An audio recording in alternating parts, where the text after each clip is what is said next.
বিষয়টা নিয়ে আমার আর কথা কওয়ার কোনো ইচ্ছা ছিল না, কারণ আমি এর আগে এটা নিয়ে আর একটা ভিডিওতে বিস্তারিত বলছি, সেটা অনেক আগে।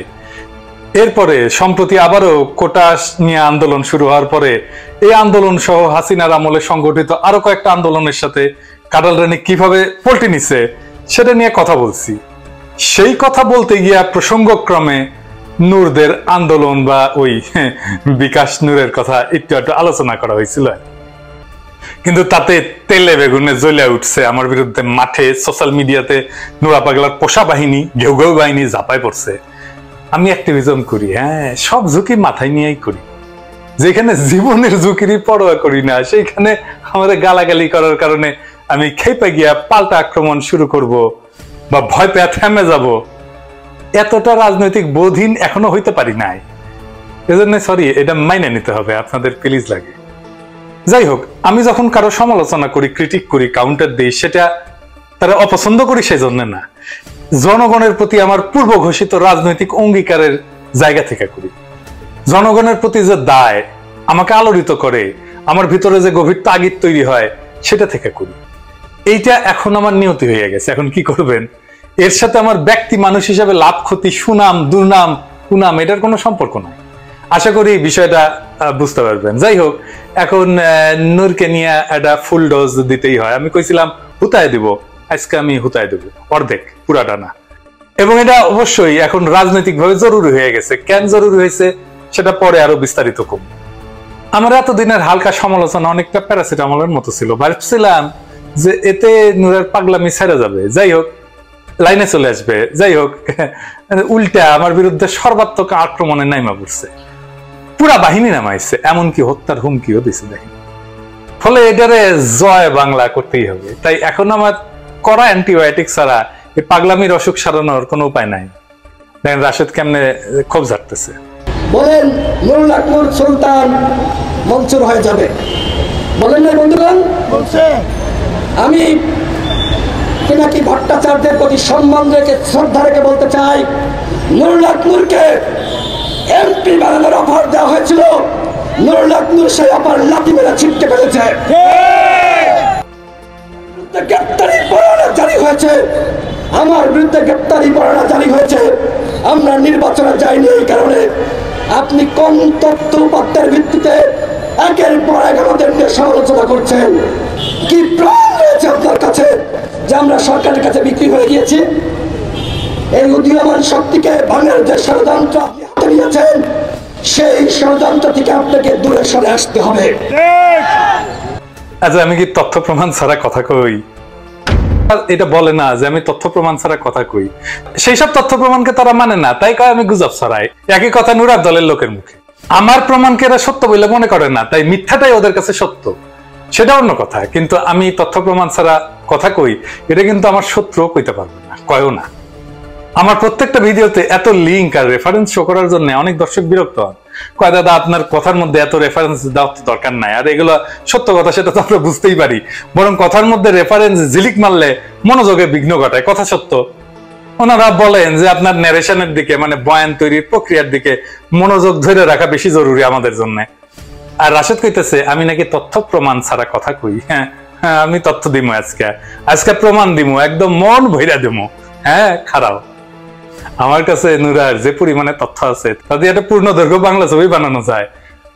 অবশ্য নুরা পাগলা নামে একটা বাংলা ছবি আছে, কিন্তু সেটার চেয়ে আমারটা কম অশ্লীল হবে না।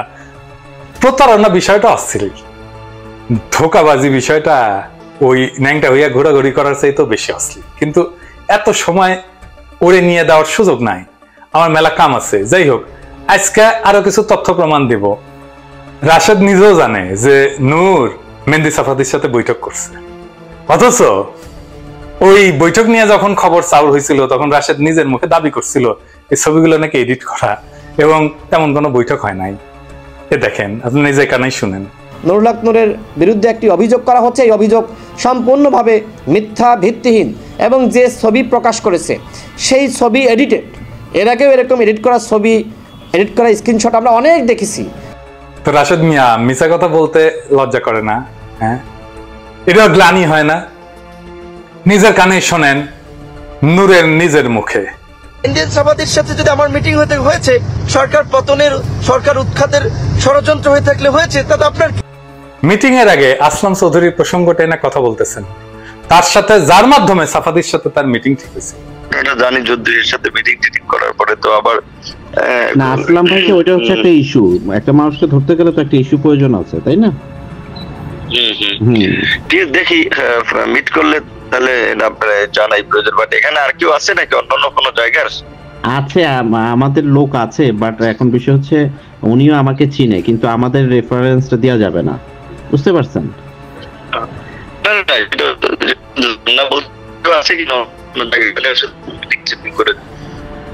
আচ্ছা, আমি না আমাদের এখনো দুবাইতে কোনো লোক নেই আমাদের এখন।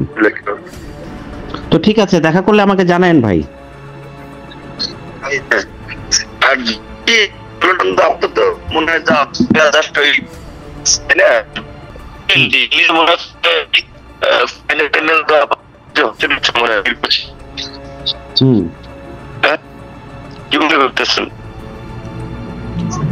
আমি তো ভাই বুঝতে পারতেছি না বিএনপির মুখী গতি ভাই।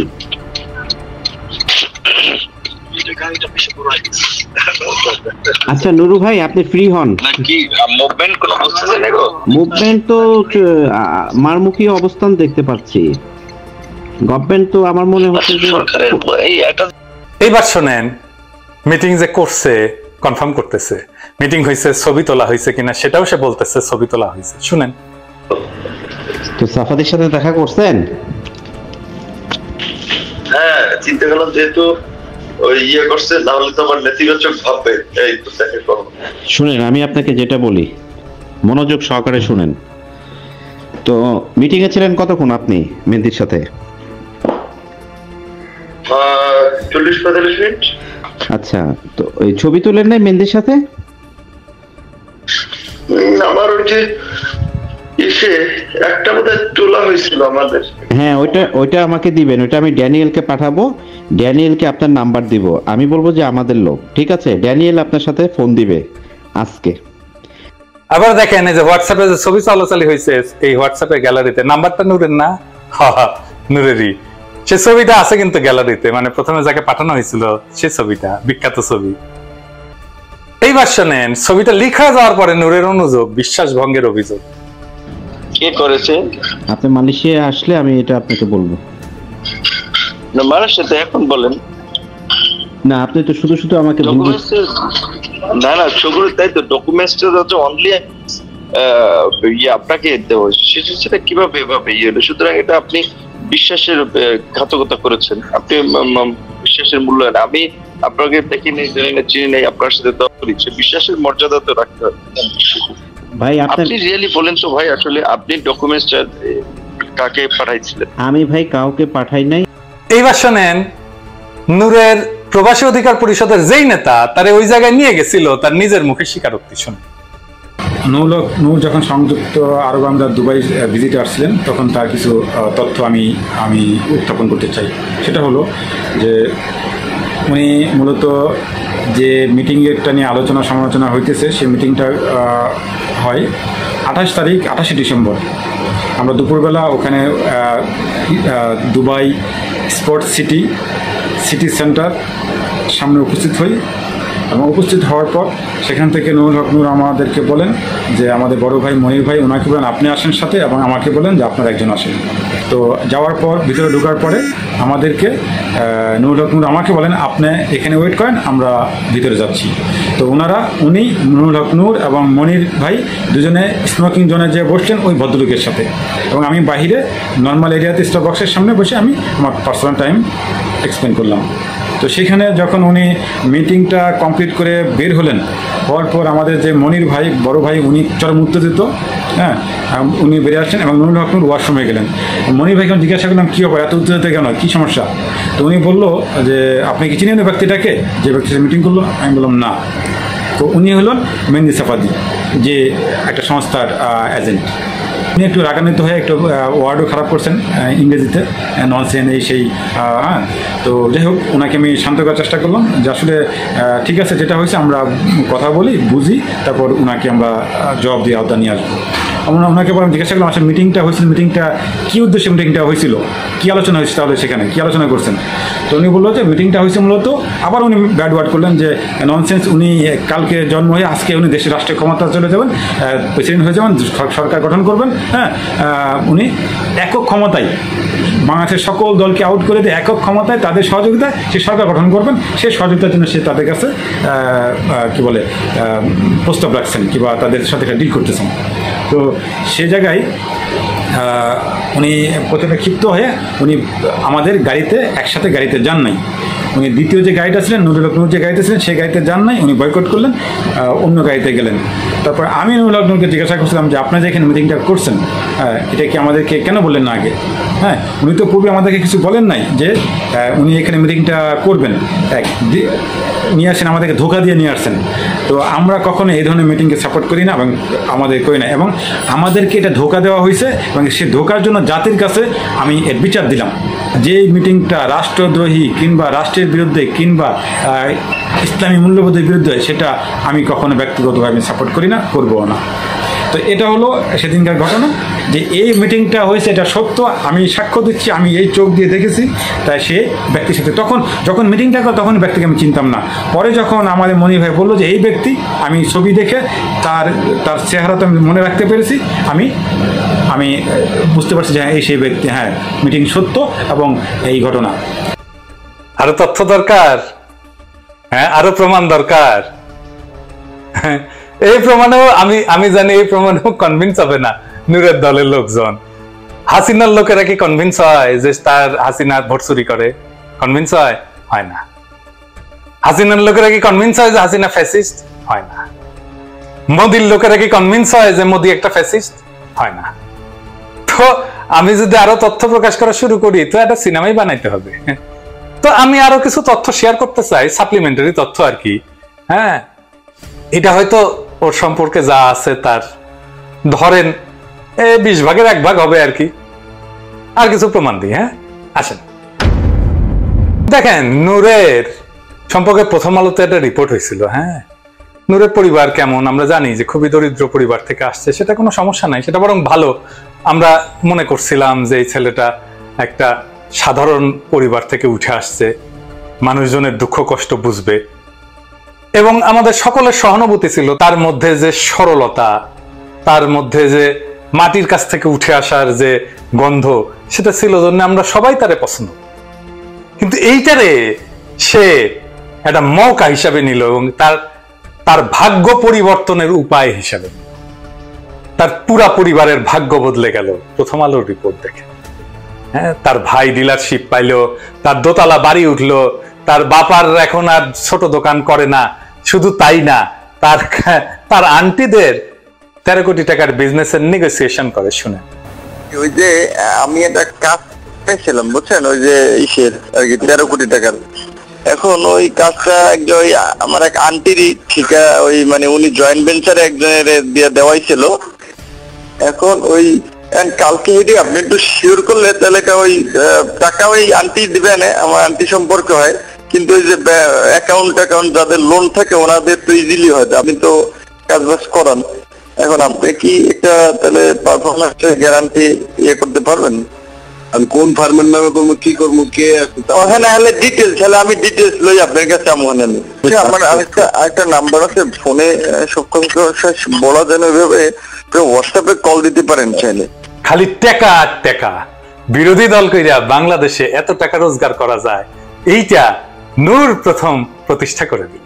এবার আসেন, নূরের বিরুদ্ধে বলাটা কেন জরুরি।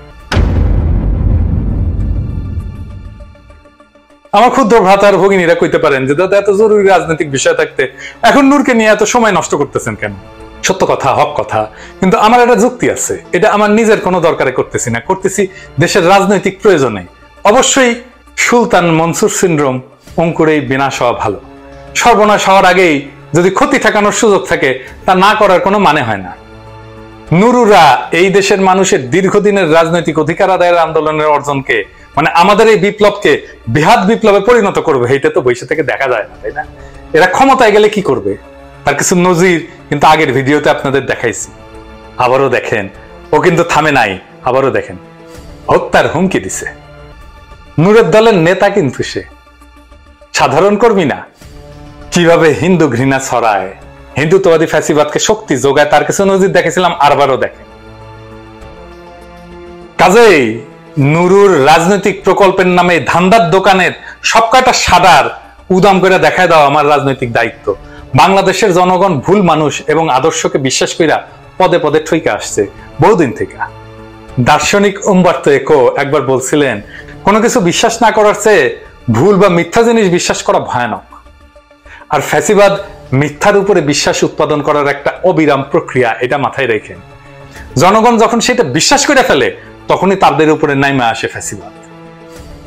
বাংলাদেশের মানুষ প্রগতিশীলতা, মুক্তিযুদ্ধের চেতনা ইত্যাদির নামে কিছু মিথ্যাকে সত্য বলে বিশ্বাস করার ফলে হাসিনার দানবীয় ফ্যাসিবাদ আজ আমাদের উপরে চাইপা বসতে পারছে। আর এই সবের সিমটমই নুরুর মধ্যে আছে। তার এটা ফাও কাল্ট ফিগার বানানোর আয়োজন করা হয়েছে। কথায় কথায় বিবি নুরের নামে জিকির তুলে তাকে কেন্দ্র করে একটা দোকানদারি শুরু হয়েছে। ফলে এইটা ক্ষমতায় যাইতে না যাইতে খেল দেখাইতেছে। এর বিনাশ না করলে বিপদ আছে। ফ্যাসিবাদ টিকায় রাখার একটা চাইনিজ কৌশল হলো নিজেদের প্রযোজিত আর একটা ফ্যাসিবাদ বা স্বৈরতন্ত্র বিরোধী আন্দোলন তৈরি করা। চায়নাতে কিন্তু প্রচুর সরকার বিরোধী আন্দোলন হয় এবং সবগুলা চাইনিজ কমিউনিস্ট পার্টির মদতে হয়। বাংলাদেশে এই জিনিসটা আওয়ামী লীগ আমদানি করছে। ফলে কাটাল রানীর রুহানি পুত্র নুরু কতটা আওয়ামী বিরোধী রাজনীতি করবে বা ফ্যাসিবাদ হাসিনার এই আন্দোলনকে ভেতর থেকে কতটা ক্ষতিগ্রস্ত করবে আশা করি বুঝতেই পারতেছে। সে যে কাটাল রানীর রুহানি পুত্র, এটা কি আমি বানাই কইছি? হ্যাঁ হ্যাঁ, কি রাশেদ বানাই কইছি? আবারও শুনেন কি কয় পাগলায়। আমি ছাত্রলীগের কর্মী ছিলাম না, শুধু ছোটোখাটো একটা নেতাও ছিলাম, হলের পোস্টেড ছিলাম। 2.5 বছর বয়সে আমার মা মারা যায়। আর আমার ছোটো ব্যাচকে এখানে এসেছে, ওর বয়স ছিল তখন 1 বছর। আমার মায়ের এটা আমি যতটুকু মনে করতে পারি। আর আজকে আমি মাননীয় প্রধানমন্ত্রী এতদিন টিভিতে আমি ওভাবে দেখতে পারিনি, কিন্তু আজকে দেখে আসলে আমার মনে হয়েছে যে তার মধ্যে আমার মায়ের চেহারাটা আমি কিছুটা দেখতে পেয়েছি, এরকম একটা জিনিস। ফলে নূরের বিরুদ্ধে আমাদের এই অবস্থান কোনো ব্যক্তিগত বিষয় না।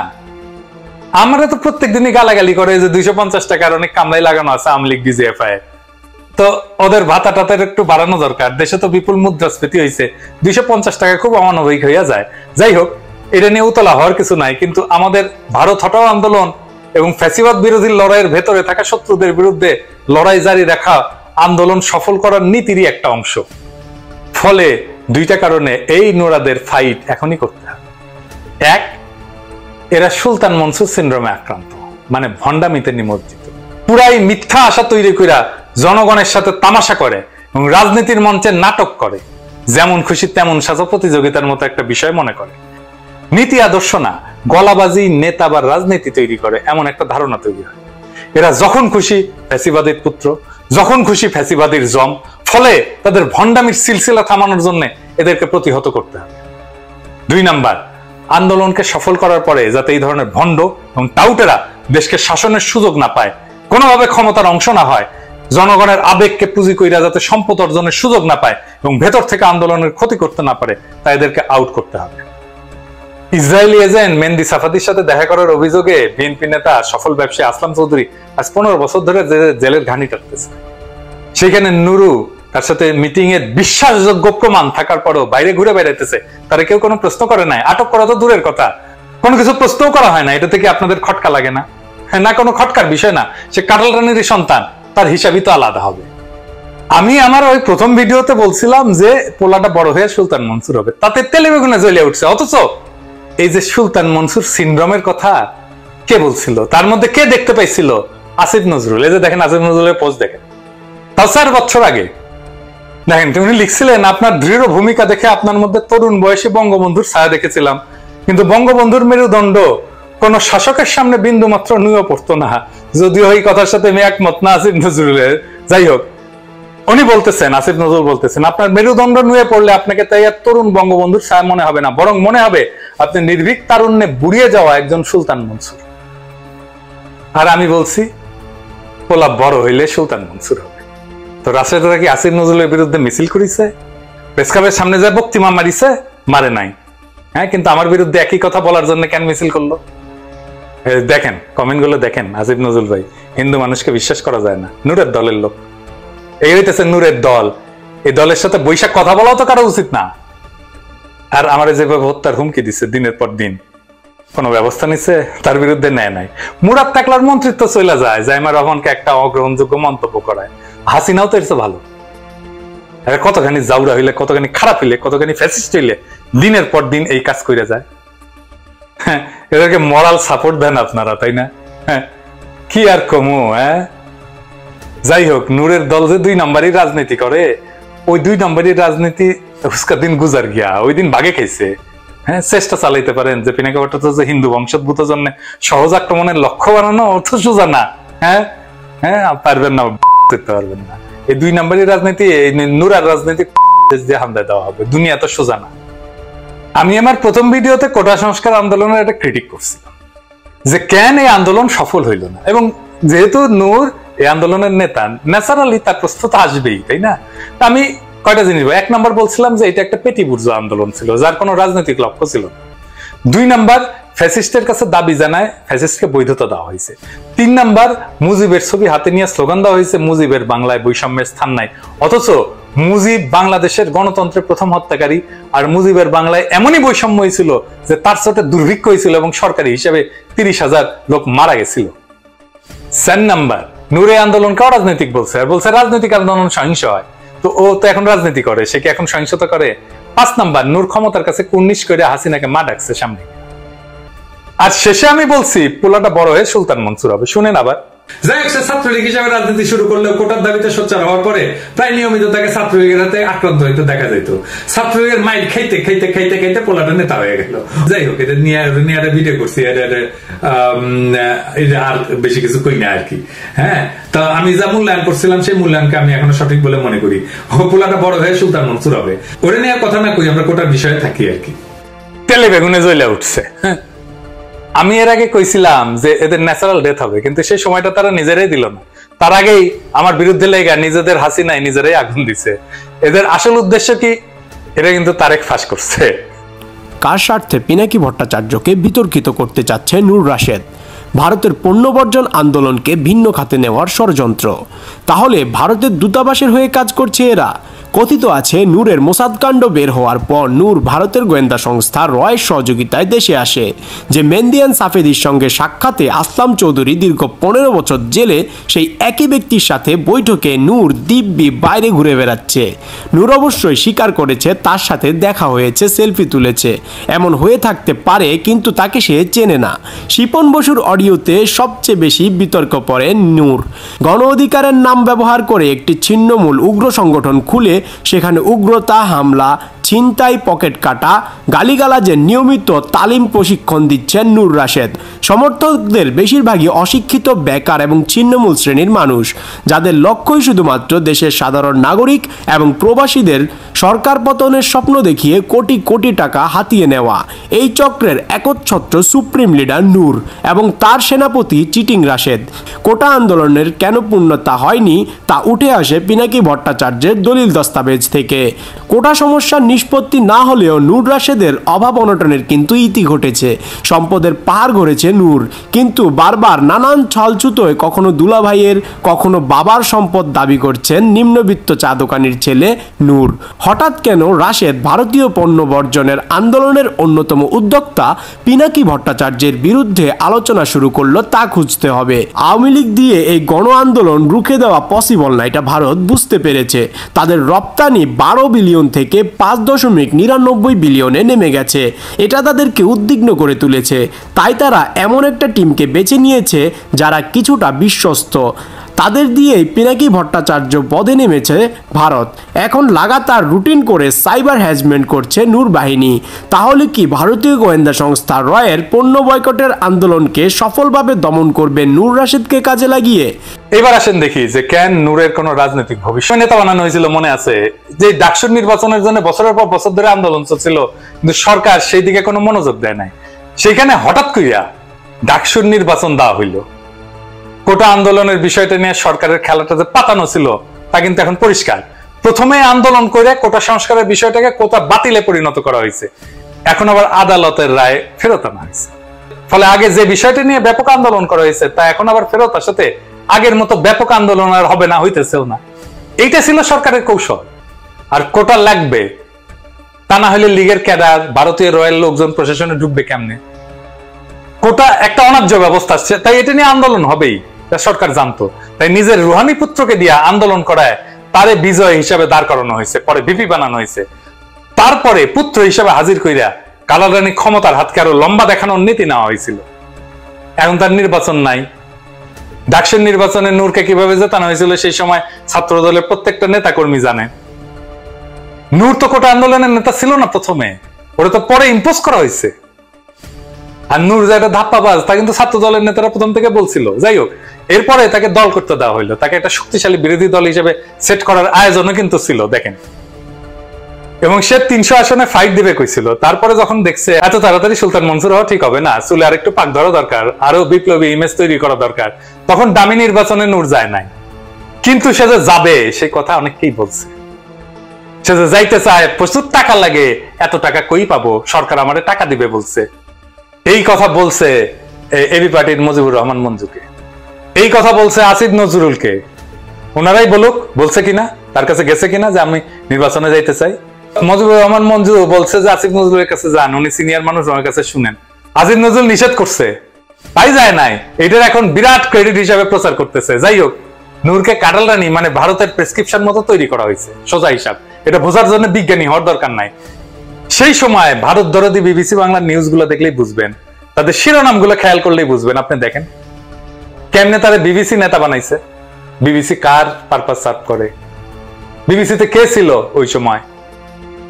পুরা খবর পড়তে চাইলে পড়তে পারেন, তবে একটা লাইনে বিষয়টা পরিষ্কার। বিবিসি কি লিখতেছে, বাংলাদেশের সরকার বিরোধী রাজনৈতিক দলের নেতা কর্মীরা যখন রাজনীতির মাঠে গড় হাজির, তখন নূর হক নূর ক্রমাগত হামলার শিকার হয়েও জায়গা ছেড়ে দেননি। কি প্রশংসা! মানে হচ্ছে ক্যাম্পাসে যাতে ছাত্রদল কোনোভাবে জায়গা করে নিতে না পারে, তাই নিজেদের পালিত বিরোধী শক্তি হিসেবে নূরকে নিয়মিত মাইরের উপরে রেখা ক্যাম্পাসে নিজেদের রাজত্ব ধরে রাখা এবং বিরোধী ম্যান্ডেট নূরের দিকে ধাবিত করা ছিল কৌশল। সেটা সফল হয়েছিল। এটাই ছিল নূরের উত্থানের পিছনের মূল রাজনীতি, এটাই ছিল নূরের উত্থানের পিছনের মূল কৌশল। বিরোধী সমস্ত সমর্থন নূরের দিকে ধাবিত করা, এটা সফল হয়েছে। ক্যাম্পাসে লিগ ছাড়া আর কোনো অবস্থান ছিল না, এখনো নাই, এখন নূরও নাই। এরপরে নূর দল গঠন করে ফেলে, তারপরে রেজা কিবরিয়াকে দলে ভিড়ে চমক সৃষ্টি করে। কিন্তু অল্প কয়েকদিন পরে রেজা কিবরিয়া বুঝতে পারে যে সে ভুল জায়গায় পা রাখছে। তারপরে কোন রকম ইজ্জত নিয়ে সইরা পড়ছে। রেজা কিবরিয়া নূরকে নিয়ে কি বলছিল আসেন শুনে আসি। যতই চেঁচামেচি করুক না কেন সরকারের বিরুদ্ধে, সরকারের ইন্ধনে অনেক কিছু সে করে। সরকার 2 কোটি টাকা দিবে নির্বাচনের জন্যে, আর ওকে 1 কোটি টাকা দিবে। এটা আপনি কনফার্ম করতে পারেন মেজর আফসারির সাথে, আমার পাশেই বসে আছেন, উনি এটাতে বলতে পারেন। সো ওনাকে এই অফারটা দিয়েছে, আপনি রাজি হয়ে যান।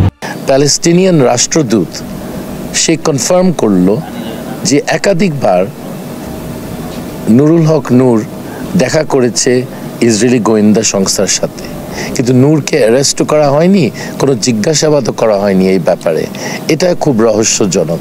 এছাড়াও নূরের রাজনৈতিক বিষয়গুলো নিয়ে বোঝাপড়ার ঘাটতি নিয়ে তখন থেকে কিছু মানুষ প্রশ্ন তুলছিল, তাকে নিয়ে অনেকগুলো কলামও লেখা হয়েছিল। দেখেন, আরে প্রথম আলো লিখছিল যে নুরুল হক নূরের বিরুদ্ধে তার নিজের দলের মধ্যে থেকে যতগুলো অভিযোগ উঠছে তার মধ্যে প্রধান অভিযোগ হইলো 2টা। একটা হলো দলের জন্য চাঁদা হিসেবে অর্থের বিশ্বাসযোগ্য হিসাব তিনি দিচ্ছেন না, আরেকটা হলো ইসরায়েলি নাগরিক মেন্দিয়ান সাফাদির সাথে তিনি গোপন বৈঠক করছেন। রাজনীতি একটা মরালিটির জায়গা, এটা নৈতিক জায়গা। জগতের মধ্যে অন্যতম ধ্রুব সত্য হইল যিনি আর্থিকভাবে স্বচ্ছ না, মোটা দাগে তিনি মানুষ হিসেবে সরল। আর্থিক অনিয়মের অভিযোগ ওঠা মাত্রই নুরুল হক নূরের পরিষ্কার ব্যাখ্যা দেওয়ার দরকার ছিল, কিন্তু দেখা যাচ্ছে এই বিষয়ে তিনি গতানুগতিক রাজনীতিকের মতোই বায়ের বাসায় ডাইনে রুখে খুব সতর্কভাবে জবাব দিচ্ছে, সোজা কথায় জবাব না দিয়ে প্রসঙ্গ অন্যদিকে ঘুরাই দেওয়ার চেষ্টা করে যাচ্ছে। তো এই বিষয়ে প্রশ্ন করা হলে নূর কেমন তোতলাচ্ছিল দেখেন একটু শুনুন। দুবাই সান হোটেলে কয়েকটি গাড়িতে করে গিয়ে 7 জনের টিম নিয়ে গিয়ে 2 জন আলাদা করে গিয়ে কোথাও গিয়ে কারোর সঙ্গে দেখা করেছিলেন? না, এটা একেবারেই মিথ্যা কথা। যে এই যে আপনার নাম বলেছেন, এই হোটেলের নামও আমি শুনি নাই, আর এরকম কারোর সাথে আমি আমার সাথে দেখাও হয়নি। প্রবাসী অধিকার বা আর্থিক যে বিষয়টি নিয়ে বা অন্যান্য যে রেজা কিবরিয়া ভাই অভিযোগ করেছে, আমি প্রথমেই আপনাকে বলেছি, দেখেন অভিযোগটা সে কোন সময় করেছে, যখন দল থেকে তার বিরুদ্ধে অনাস্থা এনে আমরা অপসারণের প্রক্রিয়ায় আগাচ্ছি। দলে থাকা অবস্থায় বা এই প্রক্রিয়ার আগে, মানে 18 তারিখের আগে তিনি কিন্তু এ নিয়ে মিডিয়াতে একটি টাটুস বলেন নাই, কারোর সাথে শেয়ার করেন, আপনি খালেদ মহিউদ্দিনও জানেন নাই, কোনো পত্রপত্রিকা জানেন। তাহলে এতদিন তিনি কেন বলেন নাই? যদি এরকম আপনার বিরুদ্ধে আমি আনতে পারি। নূর, আপনার সঙ্গে আমার কথা হয়েছে, আপনার সঙ্গে অনেক সাংবাদিকের কথা হয়েছে, আপনি রেজা কিবরিয়া নিয়ে কোনোদিন এই ট্যাটু কোনো কিছু কি করেছেন? জি অবশ্যই। আপনি এই যে ইনসাফ কমিটি কিংবা শওকত মাহমুদকে তো বিএনপি বহিষ্কার করেছে, এটা কিন্তু একেবারে দৃশ্যমান একটা প্রক্রিয়া ছিল, যে যেখানে শুধুমাত্র অন্য কোনো রাজনৈতিক দলের নেতা এনগেজ না, শুধু রেজা কিবরিয়া এখানে যেত, আরো অনেকে শুরুর দিকে এনগেজ ছিল, তারা সরে গেছে। কাজে এটা একটা দৃশ্যমান প্রক্রিয়া ছিল। তোতলানো দেখে বোঝা যায় না ঝামেলা হ্যাজ। নূরের রাজনীতি পুরাটাই কিসের উপরে দাঁড়ায় আছে? তার দলের কোন রাজনৈতিক ঘোষণাপত্র, ইস্তেহার জনগণের মধ্যে প্রচার করে কোন রাজনীতি গড়ে তুলতে দেখছেন? নতুন চিন্তা বা তৎপরতা দেখছেন? বুদ্ধিবৃত্তিক সাংস্কৃতিক কোন আয়োজন, উদ্যোগ দেখছেন? এমনকি রাজপথে কোন প্রতিরোধ গড়ে তুলতে দেখছেন? মানে পুলিশের সাথে মারপিট, গ্যাঞ্জাম আছে কোনো? নাই। বিএনপির হয় না, জামাতের হয় না, একটা জায়গায় হয়েছে ধস্তাধস্তি, তাও এই বছরে জানুয়ারি মাসে। পরে মিছিল না করে একটা সংক্ষিপ্ত সমাবেশ করছে। আর একটা খুঁজে পাইছিলাম, এই যে বিভিন্ন জেলায় জেলায় ওই ব্যানার ট্যানার কেড়ে নিছিল, এই আর কি। এই হইতেছে পুলিশের সাথে সংঘাত, সংঘর্ষ, রাজপথে লড়াই। বক্তৃতা দেওয়া ছাড়া আর মাঝে মাঝে কিছু লোক নিয়ে মিছিল করা ছাড়া আর কিছু করছে? তাহলে ও কিভাবে নতুন রাজনীতি গড়ে তুলবে? খালি বিকাশ অ্যাকাউন্ট খুলে খুলে নতুন রাজনীতি গড়ে তোলা যায় না। রাজনীতি একটা বিজ্ঞান, এর যেমন অনেক সৃজনশীল বিষয় আছে, এর কিছু কাঠামোগত বিষয় আছে, মানে কিছু নিয়ম কানুন আছে। এসবে কোনো কিছু ফলো করতে দেখছেন? এ দলের রাজনৈতিক মতাদর্শ কি কেউ জানে? মাঠের ইস্যু ভিত্তিক পেটি বা ক্ষুদ্র স্বার্থ থেকে শুরু করে আন্দোলন দিয়া একটা রাজনৈতিক দল দাঁড়াইতে পারে না। যখন যেটা মাঠের চটুল কথা, সেই জিনিসটা এসে কয়া দিয়া, এটাই রাজনীতি। রাজনীতি করতে হলে দরকার হয় রাজনৈতিক দর্শন। কাঁঠাল রানীকে আম্মা টাকা ছাড়া আর বিকাশে টাকা নেওয়া ছাড়া নূরের তো কোনো রাজনৈতিক দর্শনের কথা আমরা জানি না। হ্যাঁ জানি, ওই যে হিন্দু মানুষটা বিশ্বাস করা যায় না, এটা একটা সলিড রাজনীতি। রাষ্ট্র কারে বলে, কেমনি ইনস্টিটিউট তৈরি করতে হয়, কেমনি অর্থনীতি আগাইতে হয়, কেমনি আন্তর্জাতিক সম্পর্ক রক্ষা করতে হয়, দেশের শিক্ষা, স্বাস্থ্য, বাণিজ্য, পররাষ্ট্র, প্রতিরক্ষা, অর্থনীতি, কৃষি, শিল্প কেমন হবে ওই জানে? বলতে পারবে? দুনিয়া কই দাঁড়ায় আছে এটা সে জানে? দুনিয়ার সামনে কি চ্যালেঞ্জ এবং সেই চ্যালেঞ্জের মুখে বাংলাদেশ কেমনে আগাবে ও জানে? এই যে জেনারেটিভ এআই, এখন মানুষের চাকরি চলে যাবে। এই দুনিয়ায় 18 কোটি মানুষের দেশ কিভাবে চলবে কোনো বিন্দুমাত্র ধারণা আছে? শেখ মুজিবও মাথা মোটা ছিল, ওর মতোই, কিন্তু মুজিবের সাথে কাজ করছে অনেকে। ওর সাথে কে কাজ করবে? ও তো কারোর সাথে কাজ করতে পারে না, নিজের দলকে একসাথে রাখতে পারে না, রেজা কিবরিয়াকে রাখতে পারলো না। আবার জোনায়েদ সাকি গণসংহতি, রাষ্ট্রচিন্তা ওদের সাথে ঐক্য করছিল, সেটাও রাখতে পারেনি। ও বলতে পারবে আগামী রাষ্ট্র কেমন হবে? ফলে এইটার কোনো রাজনৈতিক ভবিষ্যৎ এমনিতেও নাই। মাঝখান থেকে জনগণের আন্দোলনের ভিতর থেকে ফাও বিপ্লবী জোশ তৈরি করা, ফ্যাসিবাদের ক্ষমতাকে দীর্ঘায়িত করার যে অ্যাসাইনমেন্ট নিয়ে নূর তার ক্যারিয়ার শুরু করছিল, সেটা এখন উদাম হওয়াতে আন্দোলন আরো দৃঢ় হবে। ভেতরের শত্রুকে চিহ্নিত করার স্বার্থ ছাড়া এ বিষয়ে কথা বলার আমার আর অন্য কোনো স্বার্থ নাই। তাইলে এখন আপনাদের আমাদের কাজ কি? আপনারা নিশ্চয় এতক্ষণ বুঝে গেছেন যে কারা এখন এই টাউট নূরের সাথে আছে। আর যারা বুঝতে পারেন নাই, নূরের পুরা প্রকল্প মনে করছিলেন আহা গরিব ঘরের সন্তান, দেশ উদ্ধার করতে আসছে, আমাদের আপন লোক, আশা করি আপনাদের ভুল ভাঙবে। আপনারা যারা নূরের সাথে আছেন তারা কত দ্রুত নূরের সঙ্গ ত্যাগ করবেন, এটা হবে আপনাদের প্রথম রাজনৈতিক কাজ। কোন প্রতারক টাউটকে সঙ্গ দেওয়া একটা অপরাধ, রাজনৈতিক অপরাধ, জনগণের সঙ্গে অপরাধ। নূর না থাকলে রাজনীতির কোনো ক্ষতি হবে না, না থাকলে লাভ আছে, থাকলে ক্ষতি হবে। তাই এত কথা কইতেছি। যারা এতদিন বুঝতে পারেন নাই, মনে করছেন এইসব নূরের বিরুদ্ধে ষড়যন্ত্র, তাদের প্রথম কাজ হলো নূরকে বর্জন করা। তাকে সব রকম সহযোগিতা দেওয়া বন্ধ করতে হবে। রাজনৈতিক দল হিসেবে এটার সাথে সব রকম সম্পর্ক ত্যাগ করতে হবে। ওই বিকাশে টাকা আসা বন্ধ হইলে ওর রাজনীতি শেষ। এবং এর বাইরে যে সমস্ত রাজনৈতিক শক্তি আন্দোলন করতেছে তাদের সাথে আপনারা সংযুক্ত হন। যে দল ভালো লাগে করেন। অনেক দলই তো এখন ফ্যাসিবাদ এবং ভারত কেরোলা আন্দোলনের সাথে আছে। যাদের ভালো লাগে তাদের সাথে কাজ করেন। ভারতীয় পণ্য বর্জন আন্দোলন এখন সার্বভৌমত্ব রক্ষার রাজনৈতিক আন্দোলনে পরিণত হয়েছে। ফলে এখন ভুল রাজনৈতিক শক্তির পিছনে দাঁড়াইলে আমরা নিজেরা নিজেদের ক্ষতি করব। কাজেই আমার আপনাদের প্রতি নিবেদন, এই বিকাশ পার্টি থেকে শত হাত না হাজার হাত দূরে থাকুন। নিজেদের রাজনৈতিক বিকাশের অন্যতম প্রধান বৈশিষ্ট্য হলো শত্রু মিত্র চিনতে পারা। আপনি যদি আপনার সঠিক মিত্র এবং শত্রুকে চিনতে পারেন, বিজয় সহজ হয়ে যায়। এটাকেই বলে অর্ধেক বিজয়। বাংলাদেশের মানুষ শত্রু চিনতে ভুল করছিল না? মনে করছিল না আওয়ামী লীগ একটা রাজনৈতিক দল, বিএনপি এবং অন্যরাও যেমন রাজনৈতিক দল, এমন একটা রাজনৈতিক দল। সবাই ক্ষমতায় যাওয়ার চেষ্টা করে, তাই না? আমার যাকে ভালো লাগে তাকে সমর্থন করব। তারপরে আবেগ এবং হাসিনার কান্দনে কিছু লোকের লীগের প্রতি দরদি হইয়া উঠছিল, কিন্তু এই সরল হিসাবে এটা তারা বুঝতে পারে নাই যে আওয়ামী লীগ আসলে বাংলাদেশ বিরোধী একটা শক্তি। সেই জন্যই আজকে দিল্লির প্রশিক্ষিত এই দাসী দিয়ে আমরা শাসিত হচ্ছি। ফলে কোন ধরনের রাজনৈতিক শক্তিকে আমরা মাইনে নিব আর কাদের আমরা প্রতিহত করব, তা জানাটা অতি জরুরি রাজনৈতিক প্রশ্ন। মনে রাখতে হবে